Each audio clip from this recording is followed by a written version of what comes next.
Sparking Neo is finally out, and of course the modding scene wasted no time finding ways to push the experience even further. Today I've gathered a handful of very specific mods tailored around the new content brought in by this DLC. Without taking too much of your time and in no specific order, let's jump right into it.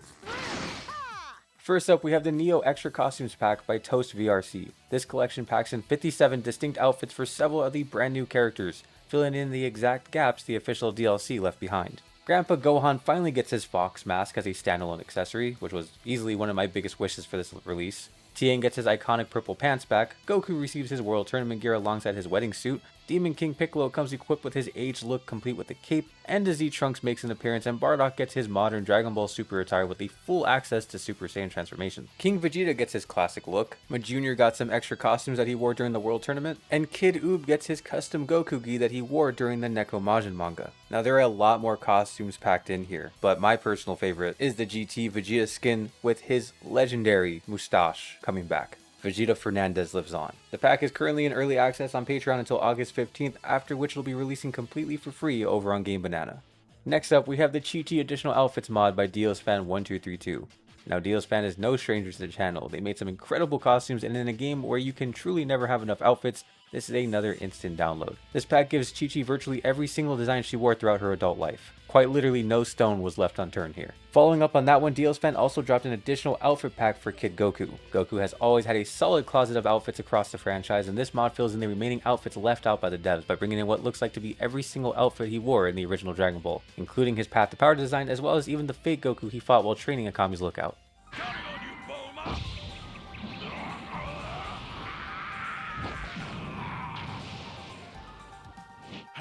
Next, we have a complete model overhaul for Super Saiyan 4 Vegeta by Ryota38. Now, Ryota has been steadily improving the visual quality of various characters across the roster, and this latest touch-up on Super Saiyan 4 Vegeta makes a world of difference. The entire model has been reworked from the ground up, with every single facial expression redone from scratch and fully animated. Everything looks absolutely seamless in-game.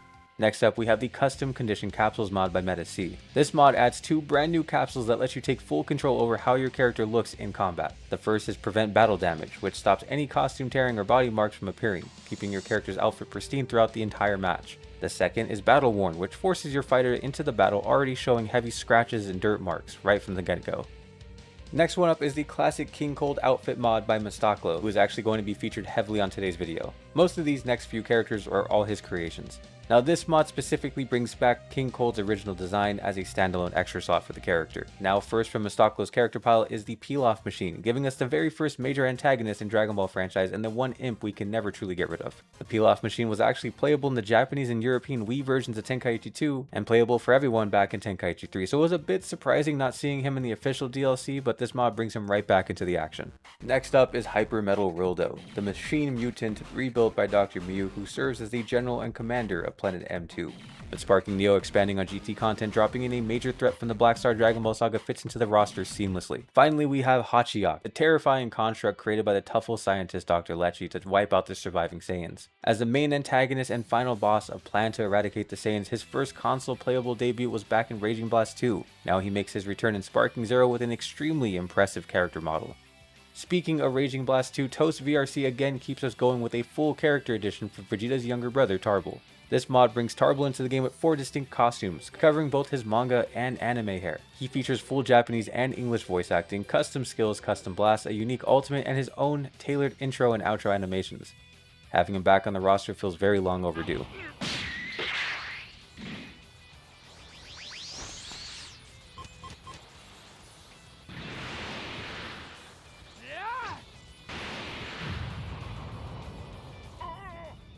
Speaking of missing characters, I was really bummed that Second Coming Broly didn't make the cut for the DLC.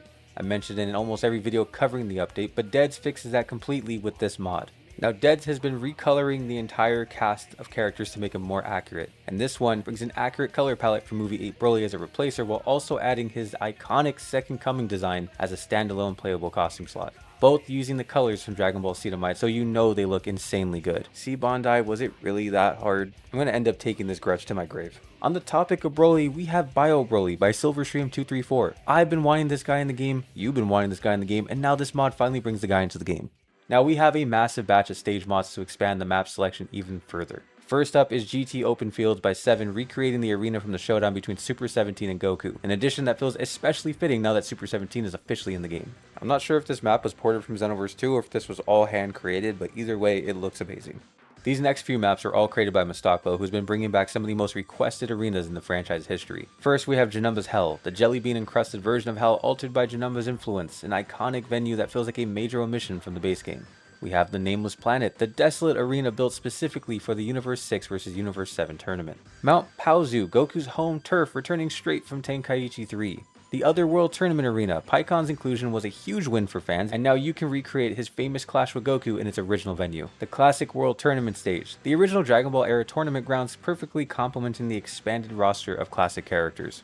King's Castle, the courtyard setting where Goku fought Demon King Piccolo, bringing back a historic location that's been missing from the major games for years. And last but certainly not least, Lava Variations by VGLR 3000. While the official update introduced the Molten Lava stage, it only provided the default day version. This mod expands it with a ton of variants, including the Evening, a Night version, Crisis, Red, and Cloudy. Now all I want is if someone drops a mod that lets us trigger an earth-shattering explosion directly onto this map. And that's all I have for you guys for today. Like I've said before, this community just keeps impressing me. Please go check out their work. I'll have everything linked in the description down below. I'm really glad you guys talked me into turning this into an ongoing series. It's been a raging blast to make. Oh, brother, this guy stinks! There are even more incredible mods lined up to show off in the near future, so stick around so you don't miss out on any of those. As always, it's been your local overanalyzer Artellings, and I hope you have yourself a damn good one.